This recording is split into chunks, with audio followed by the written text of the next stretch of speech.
मागील लेक्चरमध्ये आपण विषय प्रवेश भाग 3 मध्ये आर्य द्रविड संकल्पना, प्रजाती सिद्धांत आणि भारतीय संस्कृतीच्या स्वदेशी विकासावरील विविध दृष्टिकोन समजून घेतले. आज आपण इतिहास जाणून घेण्यासाठी आपल्याकडे कोणती साधने उपलब्ध आहेत ते सविस्तरपणे पाहणार आहोत. तर आजच्या आपल्या चर्चेचा हा एकंदरीत आराखडा आहे. आपण एक एक करून या प्रत्येक मुद्द्याला हात घालणार आहोत आणि समजून घेणार आहोत की प्राचीन भारताचा इतिहास नक्की कसा तयार झाला. चला तर मग सुरुवात करूया. बरं, सगळ्यात आधी आपण एका मूलभूत प्रश्नापासून सुरुवात करूया. एक असं आव्हान जे प्राचीन भारताचा अभ्यास करणाऱ्या प्रत्येक इतिहासकारासमोर उभं ठाकतं. अनेकदा, विशेषतः काही पाश्चात्य विद्वानांकडून असा एक आक्षेप घेतला जातो की प्राचीन भारतीयांनी कधी इतिहास लिहिलाच नाही. म्हणजे बघा, जसं ग्रीसमध्ये हेरोडोटस किंवा रोममध्ये टॅसिटस यांनी घटनांची, युद्धांची व्यवस्थित नोंद ठेवली, तसं काही भारतात दिसत नाही. पण प्रश्न हा आहे की खरंच असं होतं की भारतीयांची इतिहासाकडे बघण्याची दृष्टीच मुळात वेगळी होती? आणि याचं उत्तर ना खूपच इंटरेस्टिंग आहे. हा इतिहासाचा अभाव नव्हता, तर इतिहासाच्या व्याख्येमधला फरक होता. पाश्चात्य संकल्पना बघा, ती घटना केंद्रित होती. म्हणजे कोण राजा झाला, कोणतं युद्ध झालं, कोणत्या तारखेला झालं, यावर सगळा भर. पण भारतीय संकल्पना ती होती मूल्य केंद्रित. म्हणजे एखादी गोष्ट का घडली आणि त्यातून काय शिकायला हवं यावर जास्त लक्ष होतं. म्हणूनच आपल्याकडे धर्म, दर्शन आणि जीवनाच्या अनुभवाला जास्त महत्त्व दिलं गेलं. ठीक आहे, तर आता आपण आपल्या पहिल्या प्रकारच्या पुराव्याकडे वळूया. आणि हा पुरावा म्हणजे शब्दांचा एक प्रचंड मोठा खजिनाच आहे, आपलं प्राचीन साहित्य. यामध्ये बघा, सगळ्यात आधी येतं वैदिक साहित्य, ज्यातून आपल्याला त्यावेळच्या समाजाची आणि त्यांच्या विचारांची ओळख होते.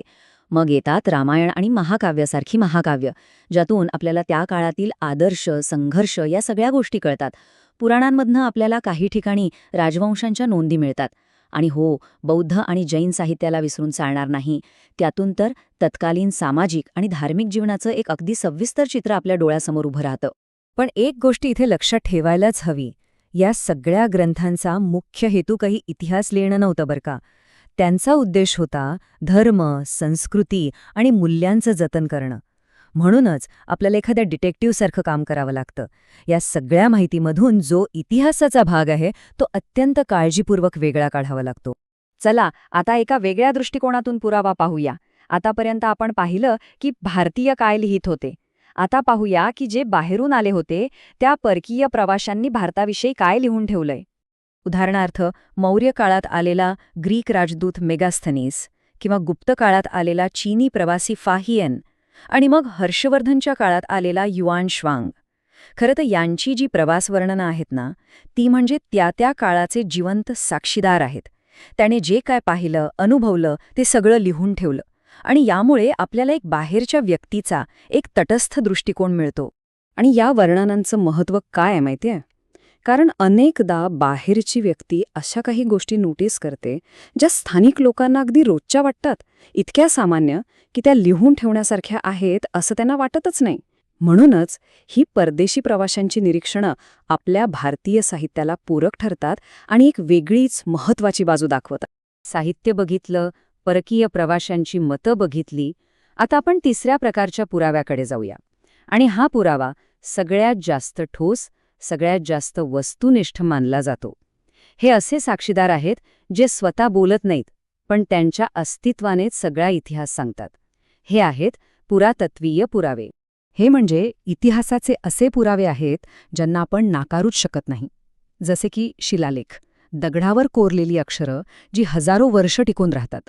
मग आहेत नाणी, त्यावरून त्या राज्याची आर्थिक परिस्थिती कशी होती, साम्राज्याच्या सीमा कुठपर्यंत होत्या हे सगळं कळतं. आणि अर्थातच जुनी मंदिरं, स्तूप किंवा उत्खननात सापडलेल्या शहरांचे अवशेष, हे तर त्या काळातील जीवनशैलीचे मूक साक्षीदारच आहेत.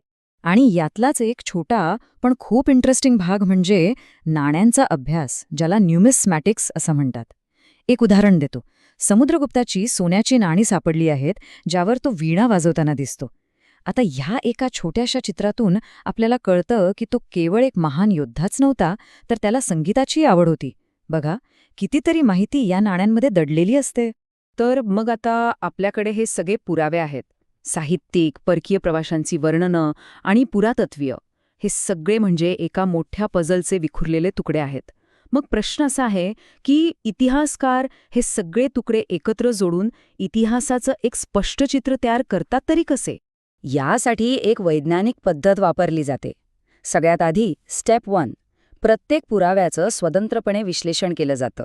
म्हणजे तो पुरावा खरा आहे का, तो कोणी, केव्हा आणि का तयार केला, या सगळ्याचा अभ्यास होतो. आणि मग येते स्टेप 2. वेगवेगळ्या प्रकारच्या पुराव्यांमधनं मिळालेल्या माहितीला एकमेकांसोबत तपासून पाहिलं जातं. म्हणजे साहित्यात जे लिहिलंय त्याला पुरातत्वीय पुराव्यांचा आधार मिळतोय का? आणि जेव्हा असं होतं तेव्हाच इतिहासाची एक विश्वासार्ह मांडणी तयार होते. म्हणूनच हे सूत्र लक्षात ठेवणं खूप महत्वाचं आहे. साहित्य अधिक पुरातत्व बरोबर विश्वसनीय इतिहास. कारण बघा, फक्त साहित्यावर अवलंबून राहिलं तर त्या केवळ कथा वाटू शकतात. आणि फक्त पुरातत्वीय अवशेषांवर अवलंबून राहिलं तर ते फक्त निर्जीव वस्तूंचा संग्रह वाटेल. पण जेव्हा हे दोन्ही एकत्र येतात तेव्हाच त्या वस्तूंना आवाज फुटतो आणि त्या कथांना आधार मिळतो. आणि मग खरा इतिहास समोर येतो. आणि जे UPSC किंवा MPSC सारख्या स्पर्धा परीक्षांची तयारी करत आहेत त्यांच्यासाठी हा मुद्दा खूप जास्त महत्त्वाचा आहे.